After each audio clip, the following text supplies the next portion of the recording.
Ooh. The different types? 次の6つの系統に分類される。あらゆるものが持つ本来の働きや力を強化する能力。God. 変化系、発したオーラを別の性質に変えてしまう能 Hisoka 力。 and Killua.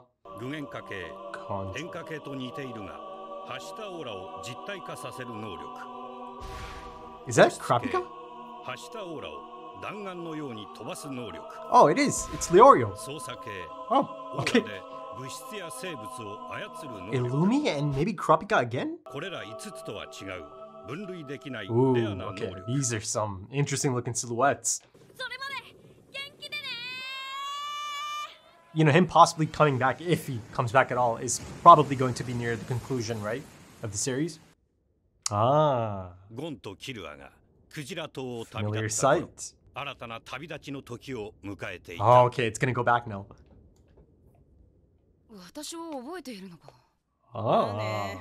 なんせ訪問客が少ないから、あんたが前に来た時から今まで Oh, 他の客は一人だけ。あんたが思ってる look 以 at 上に this. ここは見つけにくいのよ。 Now show me. 今日はお前がどの系統に属するか調べてみよ I mean, they kind of told me already in the beginning of the episode. Ah. Oh. 水の中に不純物か。具現化系だな、お前は。オーラを物質化するのが得意なタイプだ。そうか。強化系が理想だったのだが。こればっかりは生まれ持ったもんだから。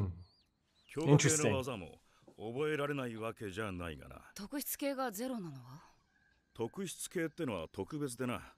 覚えようと思って覚えられるもんじゃねえんだ。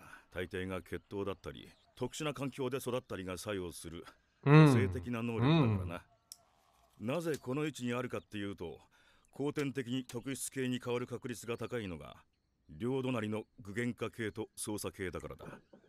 そういう意味ではお前はまだ可能性がある方だな。以前お前は言ってたな。 He wants to be strong enough just by himself 私には to get stronger 一 and 人で戦 yeah. い抜ける力がいる。攻め、守り、癒しを一番効率よく補強できるのが強化系だからな。だが、具現化系のお前では Yeah, yeah, do 強化 tell. 系の技、威力ともに半分程度しか習得できない。攻撃力、防御力ともに高い強化系に対し、 Yeah. 具現化系は能力のバランスが悪い場合が多い。その代わり、型にはまればすごい威力を発揮する。 Oh. クイズを出そう。何でも切れる刀。具現化できるか否か。できない。理由は人間の能力の限界を超えているから。具現化能力を 100% 極めたとしても There's limitations, 具 of 現 course. 化できないものはある。とても丈夫でよく切れる刀なら具現化可能。だがそれなら実際の名刀を買った方がいい。まあ消したり出したりは念と違ってできないが、実在するものをただ具現化しても有効な武器にはならない。驚きだわ。あ？わずか半年ほどで念を習得してくるなんて。で、どんな雇い主がお望み？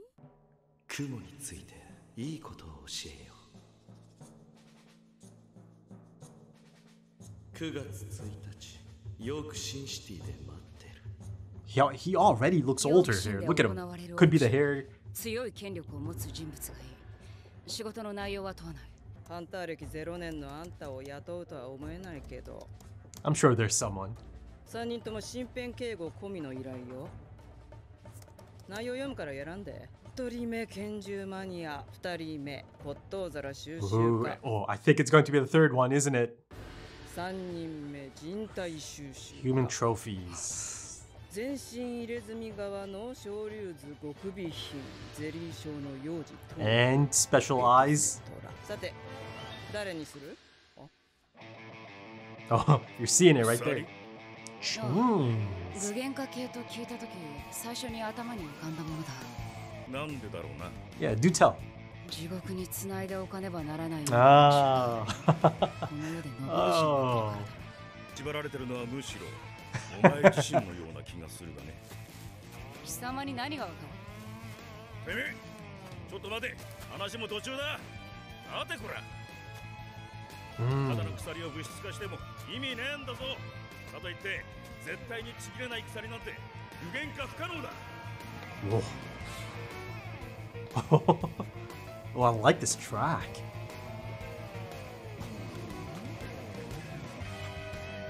9月1日ヨークシンで行われる世界最大のオークション Who's this? そこにクムは幻影旅団が現れる Whoa, how cool. Yeah, who is this? なんて神音なの凄まじい怒りの旋律 Now, is that something special that only this person knows, or is that Nen? I'll find ヨ out. ークシンのオークションにコネのある人物を紹介してほしいつうわけね Is he gonna ask for the same place as him? さっきのこと同じねさっきの子 Is this a young person, old person? It's tough to tell. いいえ彼もオークションにあの凄まじい怒りの神音は Yeah. 一体 Wow. He's really in tune with. Whoa. Who's this? Oh, she's just a driver? Oh, bodyguard. デートの相手なら俺たちがしてやるよ You'll find out. 最高の夜をプレゼントするぜ悪いけどデートじゃないの今は仕事中私は彼のボディーガードボディーガードこれは驚いたこんないい女がボディーガードとはな They never 俺 learn. のボディもガードしてもらっちゃおうかねブサイクな男のガードは Oh, ノ that'll ーサンキュー yeah, that'll get him heated. 舐めるのも大概にしろよ Yeah. Kiss of death. インスタントラバー Oh, 私に唇を奪われた者は私のしもべになるなんなりとお命じくださいご主人様 whoa. Who's this? 名月や Am I looking at a bunch of different Phantom Troop members? 盗んだ遺体のサンプルをこちらに渡すんだ It's an interesting score choice. 名月は口ほどにもないってかなくそダサく Wow, I'm getting a lot of new characters in this one. His employers, okay. I'm loving the new fit, the color design. 戦時会から紹介されてきたクラピカというものだ Graphica.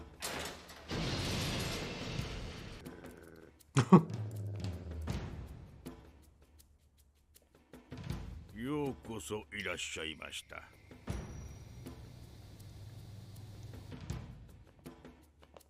こちらでお待ち Oh, ください maybe get to see some of the collection, right?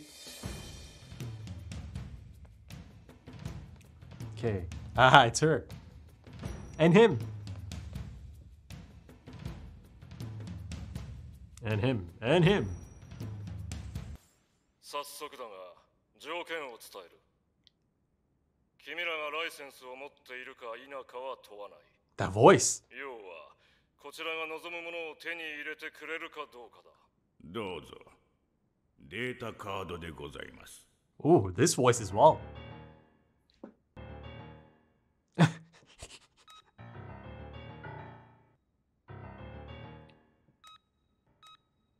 Oh, no, no.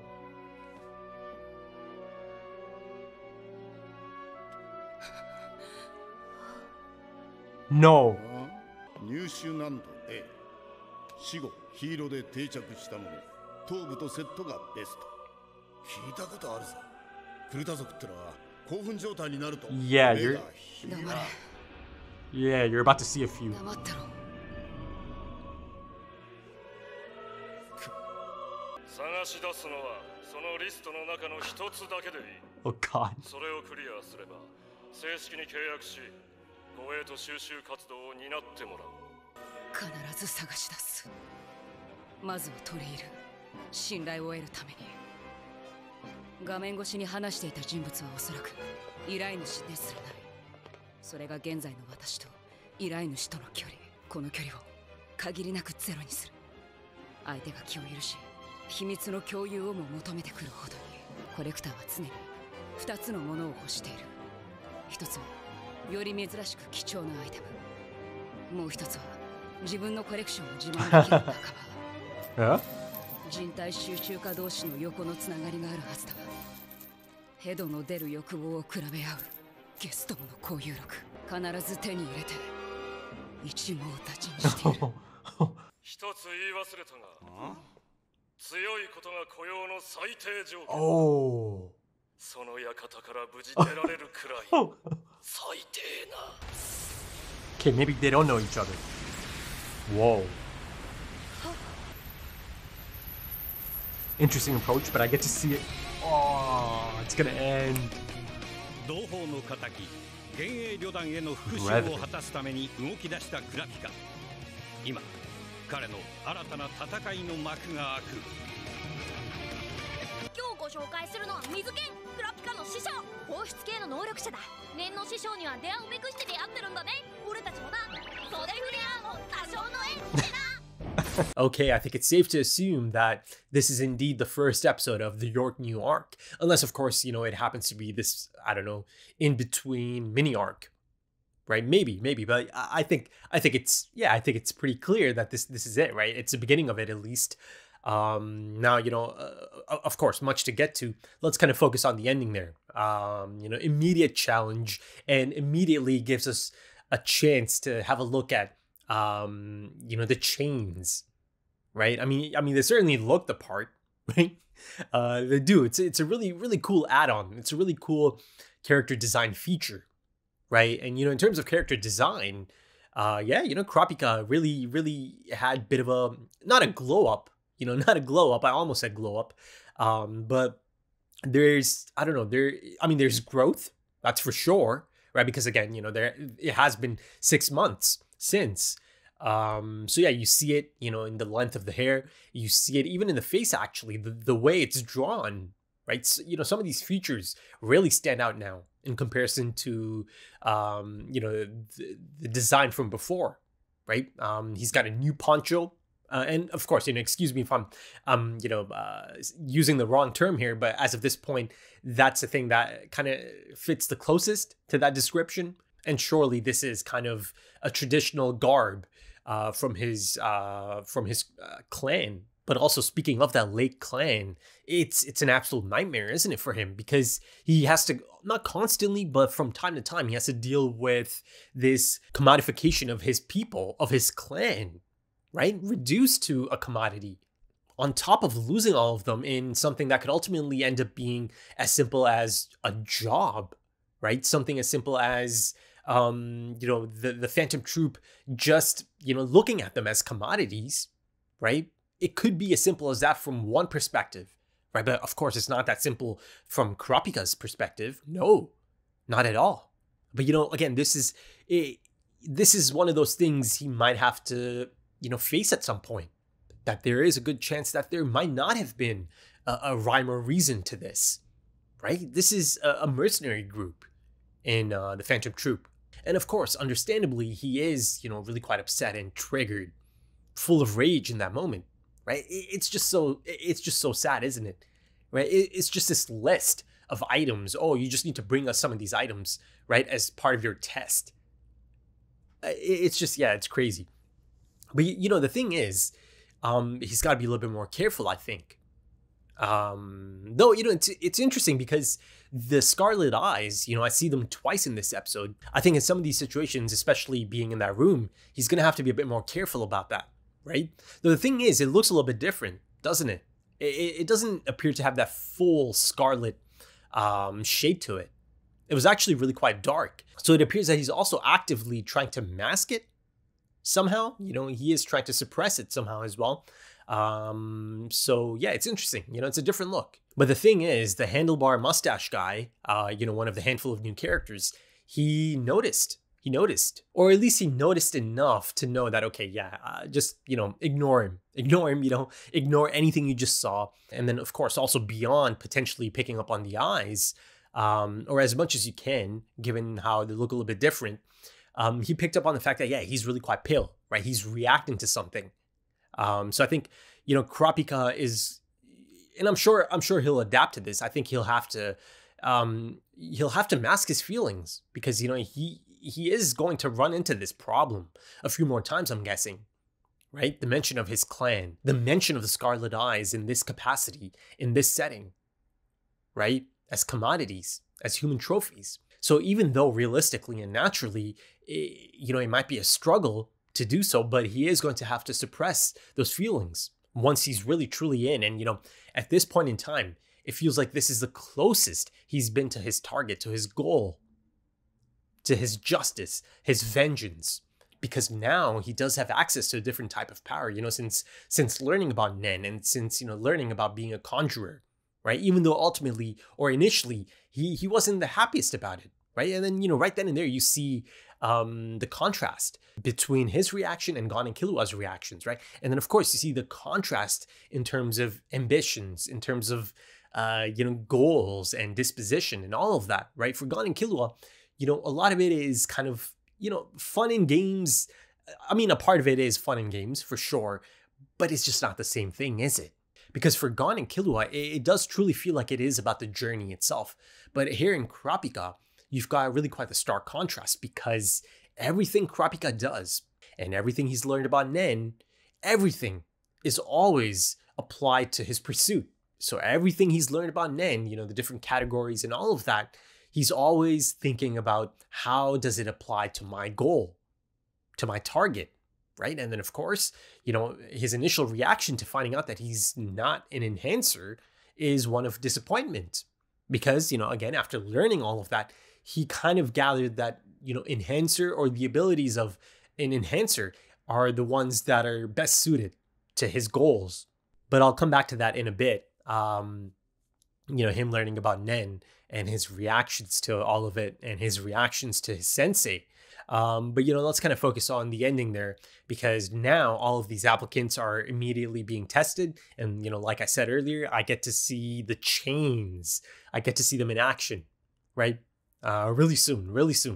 But, in terms of the applicants, a few of them actually get, full-on introductions, be it the femme fatale type character, be it this handlebar mustache guy, be it this really unique rodent-looking fellow, who to me might actually be the standout of all of these new characters. Again, I'll kind of come back to that in detail. The only one I didn't really get a proper introduction for is the ginger who has the swirly sideburns. He just kind of walks in. And then, of course, you've got the darker skinned fellow who doesn't really get much of an introduction either, right? I mean, especially in comparison to, again, the ones I've mentioned. But apparently he's already kind of friendly with the dogs at the estate. So that's interesting to, kind of keep in mind, I suppose. Maybe he's been here before, right? Maybe he's tried before and he kind of didn't make the cut, but he's kind of been here, I don't know, on a few occasions enough that he's able to have a bit of a connection, or perhaps a semblance of familiarity. But I feel the ginger, the swirly sideburns ginger guy, I think that's the one that kind of stands out. The one that you really kind of have to look out for, again, given that, he didn't get a introduction at all, really. But the employer, who Kurapika doesn't actually believe is the actual employer, and he's probably spot on about that. And of course, it's a really familiar voice as well, right? Now, the thing is, I know him as the voice for Zeke from Shingeki. Now, I've read the name. It's just that I kind of need someone to say it, or I need to listen to someone say it before I can give it a shot. But yeah, it's just undeniable, right? It almost kind of feels iconic. And I'm sure it is iconic. But, as a whole, one of the things I really enjoyed about this episode is the tone, the tonal shift. And, I kind of got a glimpse of it, right? A few episodes ago, maybe episode 30. I mean, it's more than a few episodes ago at this point, around the time they show me that, check-in with Kurapika, right? The thing, and the crazy thing is they actually replay the entire scene in this episode. And, I'll be honest, it kind of had me concerned for a moment because, these are really short episodes. Anime episodes are, really quite short. So, almost every single minute feels kind of crucial in any new episode. So, the moment I realized, oh, they're just replaying the entire scene for me, I was a little bit concerned, that it might not be able to move the plot along effectively in this one episode. It might feel like not too much has happened. But the thing is, in really quite an impressive fashion, it is able to fit in quite a bit, really quite effectively in terms of plot development. Quite a bit. I mean, it's got a handful of new characters, a lot of new faces, a lot of, new sights. It continues that fantastic world building. It gave me that dreary and moody tone that I really enjoyed so much in that segment from a few episodes ago.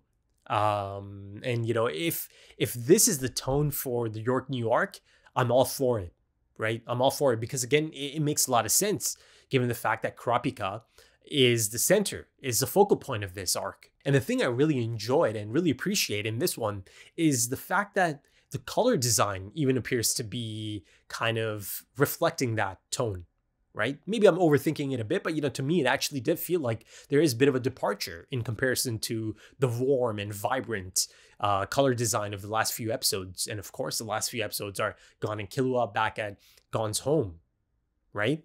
And that certainly fits the tone. It does. But here, again, it really does kind of fit. And another really noticeable element of this episode is the score, specifically in relation to Kurapika. So as a whole, I really do feel that the color design, the score, the really specific score does a fantastic job of reflecting, Kurapika's really troubled energy in this episode, his really turbulent energy in this episode. And the thing that really, really caught my attention in this about, one of the new characters, the one I believe stands out the most, especially because, they've shown an interest in Kurapika as well, right?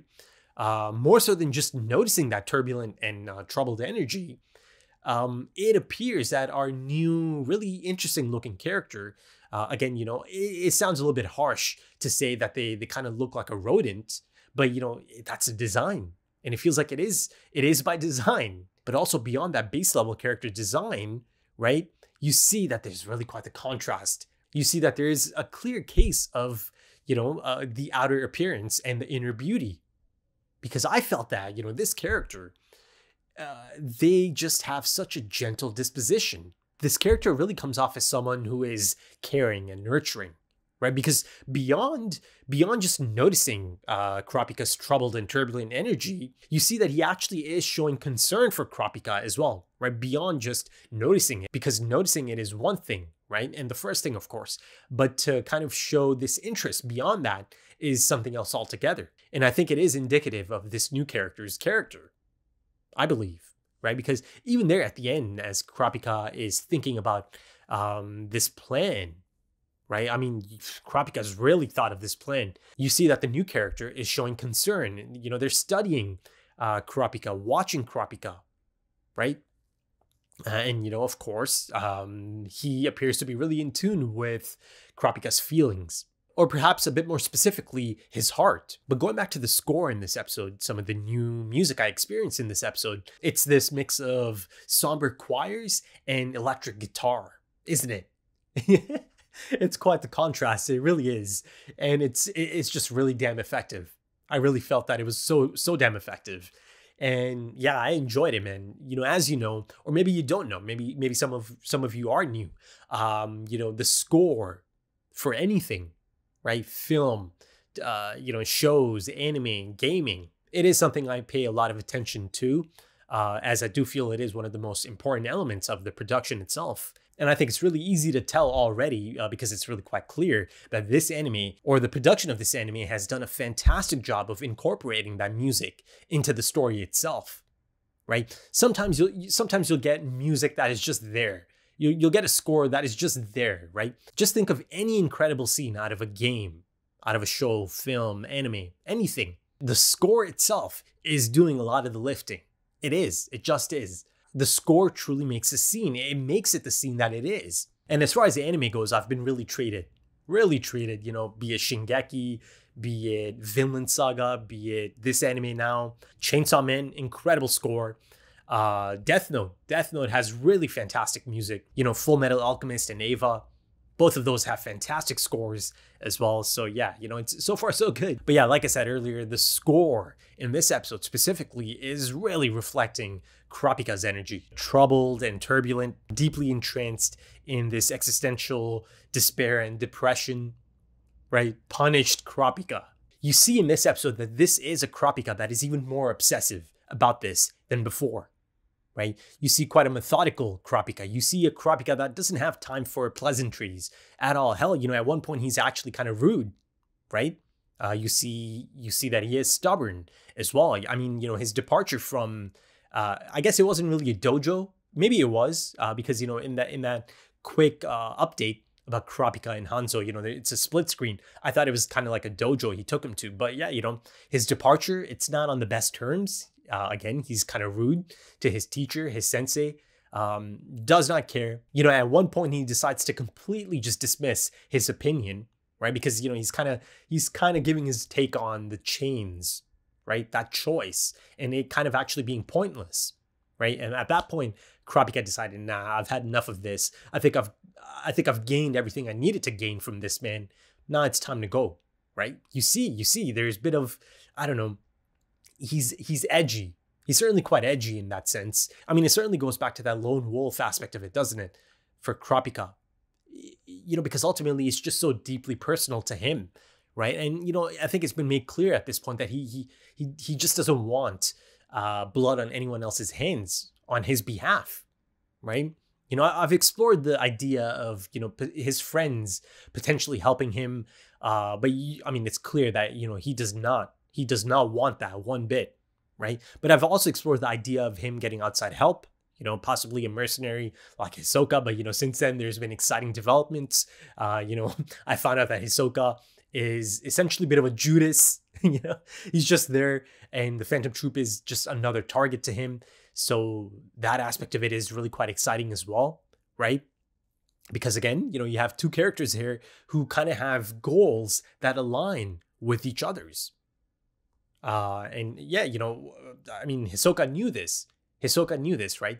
And the thing is, you get to see the side of Kurapika from time to time, at least, during the Hunter exam arc, right?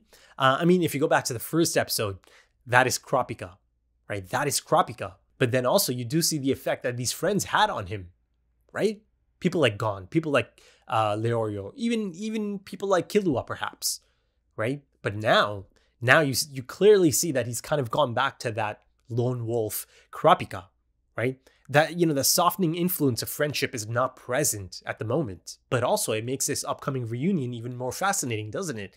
Is Kurapika going to be a little bit different now around them? Or is the softening influence of friendship going to kick in once again? Is he going to be able to kind of mellow out a bit around them at least? But also in terms of friends and potential new friends, you know, the new character who seems to have taken an interest in Kurapika, could they be some kind of influence on Kurapika, right?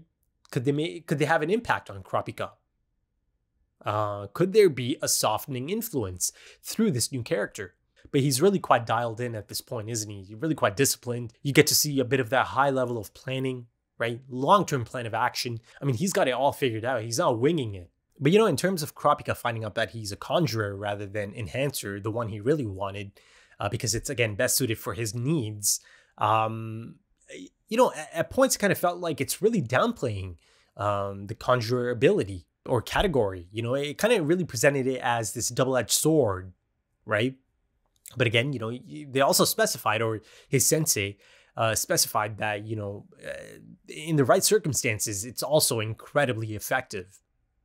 And you know, I'm sure, you know, in these circumstances, you know, Kurapika being a conjurer and him being one of the focal characters of the anime, I'm sure I'll get to see just how special it can be in the right hands. Though, of course, let's not forget that he also mentioned that manipulators and conjurers, such as Kurapika, have the highest chance of becoming specialists later on. So that might come into play as well for Kurapika. And who else is a manipulator? They showed me Illumi's silhouette, and the fact that he is confirmed to be a manipulator, it really gets you thinking about, his interactions with his brother, Killua, right? And again, the influence that he might have exerted over Killua, that in some capacity he might have been manipulating Killua. So let's see. But the other one, actually at first it kind of looked like Killua's silhouette. Sorry, not Killua. Kurapika's silhouette again, but it's not Kurapika. It's just someone that kind of reminded me of Kurapika's silhouette, because of course, before the episode itself, the intro actually kind of spoils it, doesn't it? Right? It confirms that Kurapika is a conjurer, and the second one is not someone I've seen yet. I mean, it's a character I haven't seen yet, but I have seen the silhouette, right? It's from the Phantom Troop silhouette. It's that person who had that vacuum cleaner, right? So interesting. I think there's a good chance here that I'm seeing a few members of the Phantom Troop. I mean, it also confirms Leorio as an emitter. So I'm sure that's going to be interesting once it gets to that, once I get to see Leorio again. At this point, he's the one I haven't seen for the longest time out of all of them, out of the main cast. So I'm excited. to see him. And then I think in addition to Leorio, I find out right at the end, Hunterpedia, that Kurapika Sensei is an emitter as well, right? But how about the specialists, right? Because again, these are characters I haven't seen yet, but I think I've seen at least one of those silhouettes, because the one on the right seems to have a lot of characteristics of the silhouette from the Phantom Troop shot that I got, right? And it appears to be the person that is kind of center stage, the one that kind of has a bit of a fur thing going on, maybe it's like part of a jacket. I think it's the same silhouette. And I believe I speculated that it could be the leader of the Phantom Troop after seeing that silhouette shot of the Phantom Troop, because again, the positioning of that specific silhouette, it's possible, it's possible. Again, I think I kind of talked about this, that I do expect the leader of the Phantom Troop at least to be really someone quite special, someone that can at least challenge or go toe-to-toe with Hisoka, right? Actually give Hisoka a proper fight. So if the leader of the Phantom Troop does end up being a specialist, I feel like that kind of checks out, right? That would make a lot of sense, because again, I do expect the leader to be someone quite special. And the thing is, they gave us a bit of insight in terms of how exactly someone is classified as a specialist. It almost kind of feels like an others category, right? That doesn't really quite fit into any of these other ones. So he said that these are distinct abilities that are genetic or naturally acquired by growing up in extreme conditions or under extreme conditions, right? So, as far as extreme conditions go, I mean, I'm trying to think if I've seen anything. I mean, just in the last episode, they showed me a place that looks really quite extreme, or seems to have extreme conditions, right? Jing being on that island. Ooh, also, actually, let's go back to the Zoldyck arc. Canaria described her hometown, or her home, Meteor City, right? And yeah, that sounded like quite the extreme condition, didn't it? Or a place that has quite the extreme conditions, right? And, she also said, okay, yeah, it all kind of links up, doesn't it? She also said that, groups like the Phantom Troop, or members of the Phantom Troop, are known to come from that city as well. Oh, also in terms of the categories, I get to see one of the new characters, the Femme Fatale, who is essentially a manipulator, do her thing, right? She's really quite good at it. She's really, really quite effective at it. But how about Kurapika's explanation for the chains, right? Oh my God, because there's evil running loose that needs to be chained down to hell. My God. That's just, that's really quite a dramatic piece of dialogue, isn't it? But it's also fantastic insight, because now you really truly get to see by the end of this episode again, and a bit of insight into his plan of action, that, it's not just about, getting the Phantom Troop. No. It's about getting these people that partake in, the collection of human trophies. He's going after all of them. He's trying to get in so he can learn about all of them. The connections, right? I think he specified that he wants to eradicate all of them. I mean, it was internal monologue. But, this new character is able to kind of read it, at least read the feeling at that moment. But also in terms of fantastic lines of dialogue, how about this really poetic one? Again, internal monologue. It's presented as internal monologue, but it's the new character, right? After walking by Kurapika, after crossing Kurapika, he said, "What a fearsome heartbeat. It plays a terrible melody of rage," right? My God, that is just poetic, And again, the music, the score accompanying that moment, it's really quite distinct. But yeah, I think that should do it for this one, folks. Really quite excited to continue. And if you enjoyed that, consider dropping a like, consider dropping some comments, give me your thoughts. If you are interested in early access to the next few episodes right now, or perhaps timer-based full length or full opacity, consider checking out the Patreon page and potentially supporting the channel. But again, folks, remember, you can easily just support the channel by dropping a like, dropping a comment. It really does help out in the algorithm and getting the channel noticed more. And of course, Hunter x Hunter has a massive fan base. So of course, the more it gets noticed, the more people can find it. But if indeed you are interested in the Patreon content, the links are in the description and the pinned comment. Also links to social media, things like Twitter and Instagram. But yeah, thank you so much for joining me, folks. And thank you for your time, because time is precious. And I do hope to see you again soon for the next one. Until then, take it easy.